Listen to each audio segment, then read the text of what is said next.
Hello friends good morning चलतु जाना आज वैकेंसी विषय में आपको डिटेल्स कहि वीडियो स्किप करेंगे शेष पर्यटन देखिए। फास्ट अफ अल जो मैंने टेलीग्राम चैनल रे पर्यटन जॉइन होती शीघ्र जाए जॉइन हूँ से आपको सब प्रकार स्टडी मटेरियल प्रोवाइड कर प्रिपरेशन हेल्प यही जो वैकेंसी विषय में आपको कहबी देखो कौन प्रोब्लेम नहीं गवर्नमेंट जोटा railway production post for RPF तरफ वैकेंसी रोचे एसआई पोस्ट वैकेंसी रोचे सर्वप्रथमें मुझे कहवा आगु देखो ये पोस्ट हूँ 4660 गोटी पोस्ट वैकेंसी टोटाल आसूची जो मैंने आम चैनल को नुआ गोटे लाइक गोटे सब्सक्राइब कर बेल आइकन कॉल करदे प्रत्येक दिन किसी ना कि अपडेट आपण मैंने आम चैनल देखिपारे। ये जो वैकेंसी आसी आरपीएफ तरफ जोटा रेलवे प्रोडक्शन फोर्स आसूँ 4660 गोटी पोस्ट वैकेंसी आसूँ मेल फीमेल समस्ते आवेदन करेंगे कौन प्रोब्लेम हेबो नहीं।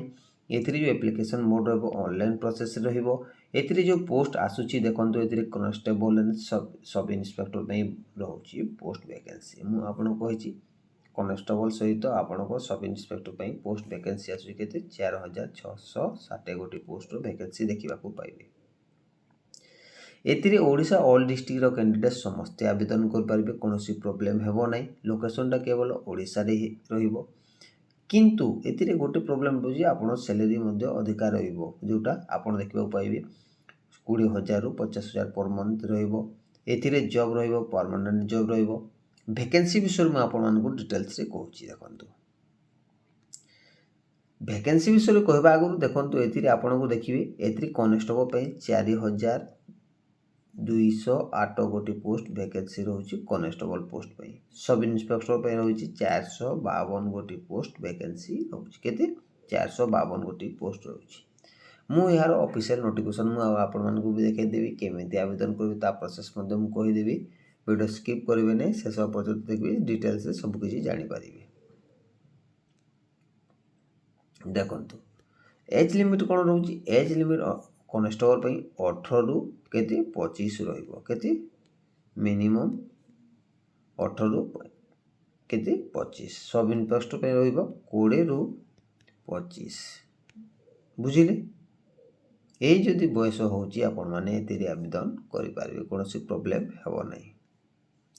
ता सहित एजुकेशन क्वालिफिकेशन कौन रोचे एजुकेशन क्वालिफिकेशन देखो मोस्ट भी कैल 10वीं +3 जदि आप कौन सिस्टम ना आपण मैंने आवेदन करेंगे 10वीं जब पढ़ी ग्रेजुएशन सहित बैचलर डिग्री कहते आपड़ आवेदन करेंगे कॉन्स्टेबल केवल 10वीं पास एवं आरपीएफ एसआई ग्रेजुएशन सहित बैचलर डिग्री जब आप कहते आपण मैंने आवेदन करेंगे बुझिले।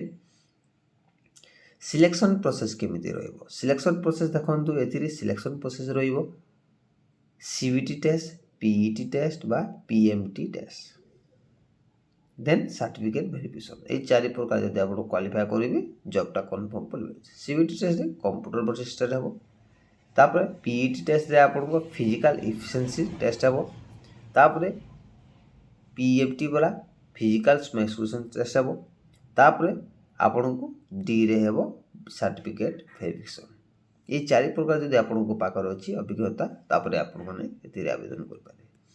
ये देखो तो आवेदन केवल एप्रिल 15 टू स्टार्ट हो एवं मे 14 रे खत्म हो ये गोटे मास समय रहिबो। चलतु जानिबा यार ऑफिशियल नोटिफिकेशन कौन अच्छी ता विषय बर्तमान मुझे डिटेल्स रे कहबी। देखो फ्रेंड्स ये हूँ तार government of India ministry of railway तरफ जोटा आसी वैकेंसी मुझे आरपीएफ तरफ वैकेंसी जोटा बुझिले। ये देखो आरपीएफ रोचे सब इन्स्पेक्टर रोचे ये 15 तारीख रु 4 मास रु आरंभ हो 14/5 पर्यंत गोटे मास समय बुझिले।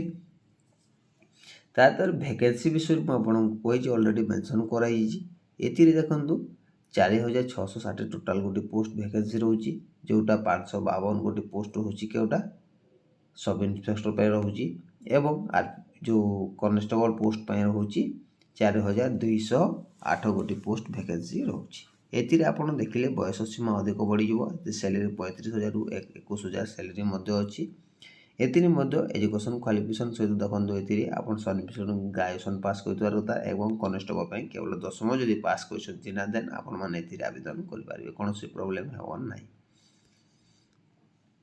ଏଜ୍ ଲିମିଟ୍ ମୁଁ ଆପଣଙ୍କୁ କହିଲି, ଫିଜିକାଲ୍ କହିଲି, ଟେଷ୍ଟ କହିଲି, ଯେଉଁଟା ମେଡ଼ିକାଲ ଷ୍ଟାଣ୍ଡାର୍ଡ଼ ସେଟ୍ କହିଲି, ସବୁ କହିଲି। ତାପରେ ଦେଖନ୍ତୁ ଏଥିରେ ଆଉ ଗୋଟେ ଜିନିଷ ହେଉଛି ରିଜର୍ଭେସନ୍ସ ଅଫ୍ ଦ ସବସିଡିଟି, ଯେଉଁ ପର୍ସନ୍ ଯେଉଁ ବ୍ୟାକୱାର୍ଡ଼ କାର୍ଡ଼ ଡିଜାବିଲିଟିରେ ସମସ୍ତେ ଦେଖିବେ ସେଇଟା ଚେକ୍ ମଧ୍ୟ କରିପାରିବେ। ତାପରେ ରିଜର୍ଭେସନ୍ ରହିବ, ଯେଉଁ ରିଜର୍ଭେସନ୍ ଏକ୍ସ ସର୍ଭିସମେନ୍ ପାଇଁ ରହିବ, ରିଜର୍ଭେସନ୍ ପାଇଁ ଯେଉଁ ଓମେନ୍ ପାଇଁ 15% ରହିବ। ଦେଖନ୍ତୁ ତାପରେ ରିଜର୍ଭେସନ୍ ପାଇଁ ଯେଉଁ ରିଜର୍ଭେସନ୍ ରହିବ SC ST OBC EWS candidate ପାଇଁ ରହିବ, ସବୁକିଛି ଡିଟେଲ୍ ରହିବ। ତାପରେ ମୋଡ୍ ଏକ୍ଜାମିନେସନ୍ ସେଣ୍ଟର ଯେଉଁଟା CBT ଷ୍ଟେଟ୍ ହେବ, ଫିଜିକାଲି ସେ ହେବ, ଏହି ଟେଷ୍ଟ ଅନୁସାରେ ଆପଣଙ୍କୁ ସିଲେକ୍ସନ୍ କରାଯିବ। ତାପରେ ଏଥିରେ ଆପଣ କ୍ୟାଟାଗୋରୀ ଯେଉଁ ପଇସା ଆପଣ ପଇସା ଦେବାକୁ ପଡ଼ିବ, ଯେଉଁଟା ଆମାଉଣ୍ଟ କାଟିବାକୁ ପଡ଼ିବ। ଏଥିରେ ଆପଣ ଦେଖିବାକୁ ପାଇବେ, ଦେଖନ୍ତୁ OBC ଜେନେରାଲ୍ ପିଲାଙ୍କ ପାଇଁ 500 ଟଙ୍କା ଦେବାକୁ ପଡ଼ିବ। ତାପରେ 2ରେ ରହିଲା ଆପଣଙ୍କୁ SC ST ପିଲାଙ୍କ ପାଇଁ 250 ଟଙ୍କା ଚାର୍ଜ ଦେବାକୁ ପଡ଼ିବ, ଯେଉଁଟା ଅନଲାଇନ୍ରେ ଆପଣ ଗେଟ୍ୱେ ପେମେଣ୍ଟ କରନ୍ତି, ସ୍କାନର କରିକି ଯେମିତି ଆପଣ ଅନଲାଇନ୍ରେ ପେମେଣ୍ଟ କରିପାରିବେ, ବୁଝିଲେ। ତାପରେ ଦେଖନ୍ତୁ ଏଥିରେ ଆପଣଙ୍କୁ ଆଉ ଗୋଟେ ଜିନିଷ ମୁଁ ଆପଣଙ୍କୁ କହିଦେଉଛି, ଦେଖନ୍ତୁ ଏଥିରେ ଯେଉଁ ଆସିବ ଆପଣଙ୍କୁ କହିଦେଉଛି ଆଉ ଗୋଟେ ଜିନିଷ ମେନ୍ଲି କହିଦେଉଛି। ଏତେ ଆପଣ କିଛି ଦେଖିବାକୁ ପଡ଼ିବନି, କେବଳ ଭୁବନେଶ୍ୱର ସାଇଟ୍କୁ ଯାଇ www.rrbbs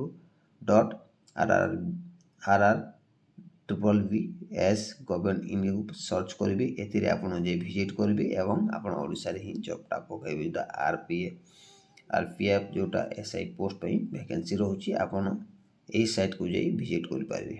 ବାକି ତ ଅଦର ସାଇଟ୍ ହେଉଛି ଆପଣ କେବଳ ଭୁବନେଶ୍ୱର ସାଇଟ୍କୁ ଯାଇ ଭିଜିଟ୍ କରିକି ଆପଣ ଏଇ ଫର୍ମଟା ପକାଇବାକୁ ପଡ଼ିବ, ଯେଉଁଟା 15 ଏପ୍ରିଲ ଷ୍ଟାର୍ଟ ହେବ। 15 ଏପ୍ରିଲ ଷ୍ଟାର୍ଟ ହେଲେ ମୁଁ ଭିଡ଼ିଓ ବନେଇଦେବି, କେମିତି ଆବେଦନ କରିବି ତା ପ୍ରୋସେସ୍ ମଧ୍ୟ କହିବି। ଭିଡ଼ିଓ ପସନ୍ଦ ଲାଗିଲେ ଗୋଟେ ଲାଇକ୍, ଗୋଟେ ସବସ୍କ୍ରାଇବ୍ କରିଦେବେ। ବ୍ୟାକ୍ ଟୁ ବ୍ୟାକ୍ ଜବ୍ର ଅପଡ଼େଟ୍ ପ୍ରତ୍ୟେକ ଦିନ ଆମ ଚ୍ୟାନେଲରେ ପାଇପାରିବେ।